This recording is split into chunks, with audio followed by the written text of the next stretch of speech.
Hey guys, in this video I'm going to be going over the item priority for your rogue in Season of Mastery. Even though it is fresh classic, you'd think it's the same old, because it is the same gear, same raids. Things have changed for rogues, and you're no longer going to be going for the same best in slot gear, and that's dramatically changed what you're going to be looking for as a high priority. Maybe something like the weapons aren't going to shift too much, but down in the middle, there's a lot of items that you are no longer going to be going for due to the fact that there are alternatives through Dark Mantle, through Alterac Valley, and through Dire Maul, all being released sooner in SOM than they were in Classic and Vanilla. So a lot of things have changed.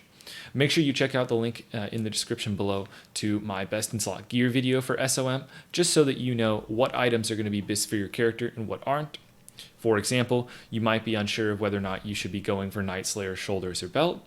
These are items that are going to be best in slot for a Horde Orc Rogue, or rather a Horde Dagger Rogue, but they are not going to be best in slot for a lot of configurations of an Alliance Rogue, right? You might only use one, you might not use either.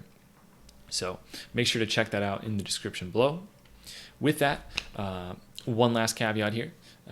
Make sure to check out my Twitch in the description below as well. I will be streaming Season of Mastery as well as streaming TBC also. So let's get right into things. We start out with weapons. Obviously, if you have the chance to get bindings for Thunder Fury, you're going to want to go for it, and you're going to prioritize them really highly. Obviously, you're probably not going to get that chance because it's more important that a tank gets Thunder Fury than a rogue, at least for the success of the raid. So just keep that in mind. On to the rest of the weapons. Perdition Blade, amazing dagger, best in slot until AQ comes out. Really amazing item. There is an alternative that comes out in Blackwing Lair that's about as good, called Dragonfang Blade, but again, that's in the next major raid, and Perdition Blade is going to last you a long time, and it is a very good item. Viscag, the Bloodletter. This one is a lower drop rate from Onyxia, but your best in slot main hand sword. Really good item. Is replaced in Blackwing Lair by Chromatically Tempered Sword, but again, that's going to be a contested item. That's going to be a hard one to get. So getting your hands on Viscag would be huge. Brutality Blade. This is a great item. You can use it in your main hand or your offhand, and really good for a sword rogue. Humans will actually use this for a very long time. They won't really, honestly, until Naxxramas, you'll see human rogues using this one. And then when it comes to Core Houndtooth, this is going to be another dagger that is not replaced until AQ, just like Perdition Blade. Very good dagger. And all things considered, if I had to say like which are the most important between Viscag and Brutality Blade, I would say Viscag is slightly more valuable due to the fact that it is a much lower drop rate, although it is nice that if you do get Brutality Blade, you can put it in either hand. So come Blackwing Lair, for example, if you were to have CTS and one of these two swords, if you have CTS and Brutality Blade, you're sitting pretty. If you have CTS and Viscag, well, it's a little awkward, right? You're kind of going to be stuck there. So I would say all three of these weapons are great options. I would say Core Houndtooth is a little bit less valuable than Perdition's Blade, for the main reason being that Distracting Dagger is in the game, and Distracting Dagger is incredibly powerful, and especially if you don't have aged core leather gloves yet, Distracting Dagger is actually going to be not too far behind an item like Core Houndtooth. So because of that inclusion in Dire Maul, I would say that Perdition's Blade is decently more important than Core Houndtooth this time around. But besides that, all the weapons are great to get early and high atop your list of priorities.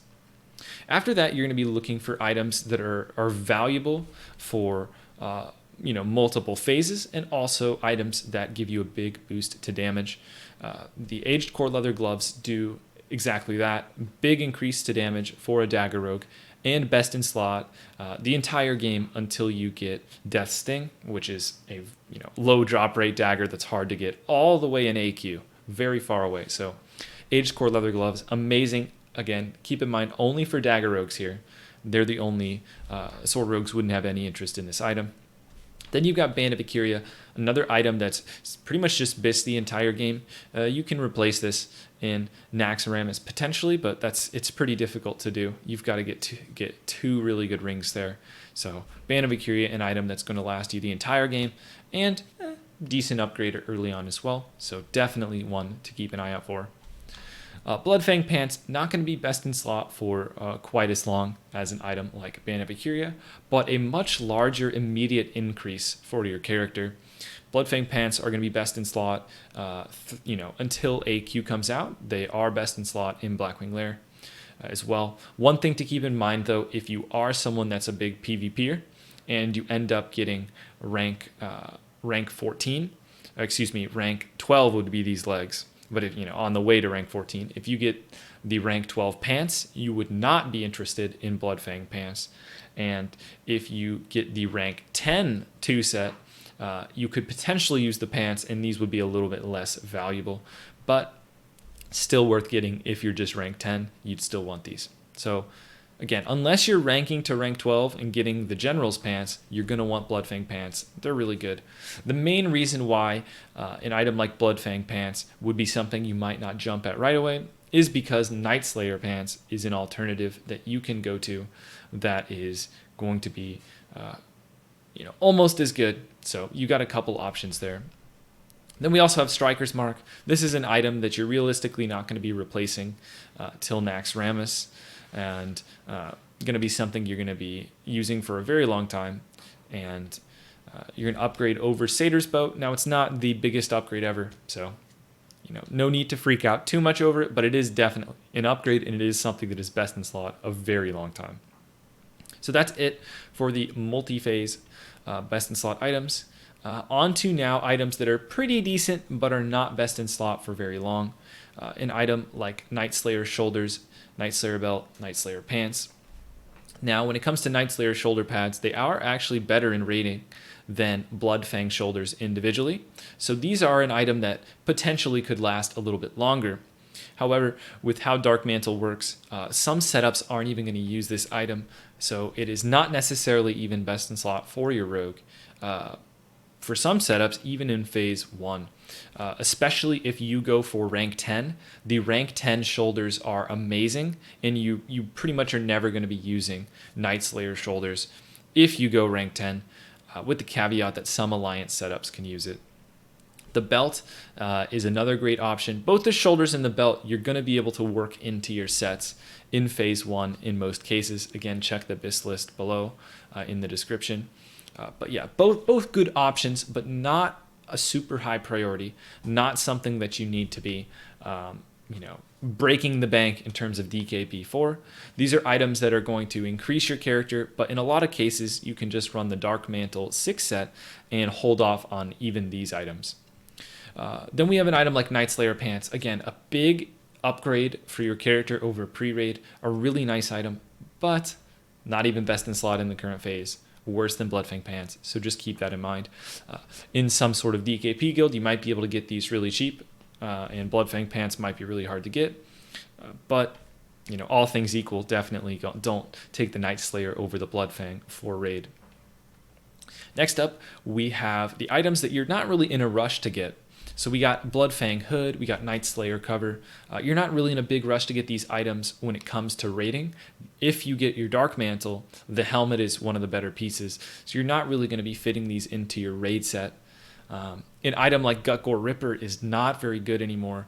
I would say a lot of reduced value, even compared to Classic, because the Lobotomizer is almost as good and is in the game from AV. So you're able to get AV Exalted and get a dagger that is almost as good as this. Again, if no one wants it, snatch it up. It is a nice option. But don't go putting this at the top of your loot sheet. Don't spend a bunch of DKP on this, because you can just run some AV. And, well, not just some, run a lot of AV, but you can get an item that is almost as good.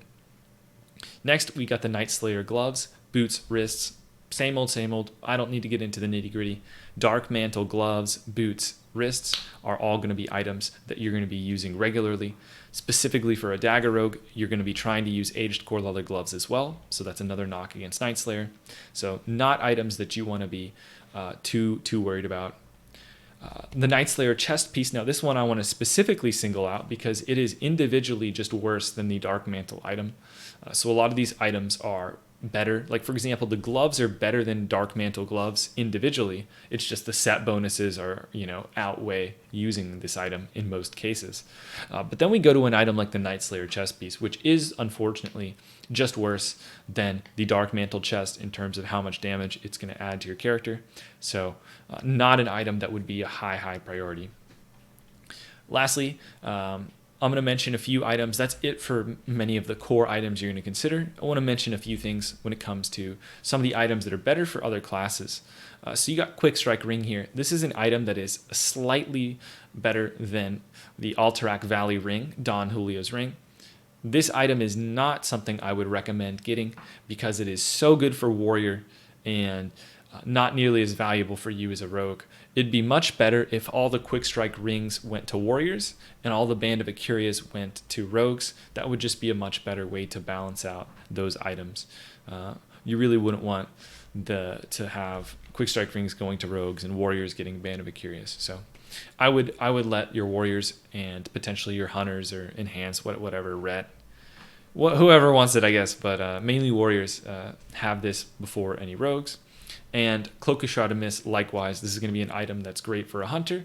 But when it comes to rogue, Cape of the Black Baron is actually going to be better from Stratholme in the dead side. There we go. It's been a while. But yeah, Stratholme Dead has the Cloak from Baron that is better. Cloak of the Black Baron. So pass this over to your hunters. Next, we got the PvP items. So an item like Blaster Shot Launcher you can use in PvP. It's not bad. Not bad at all. And you also have the Ancient Cornerstone Grimoire, a fun active. These are items to keep an eye out if you like to PvP. I would go for both of these items.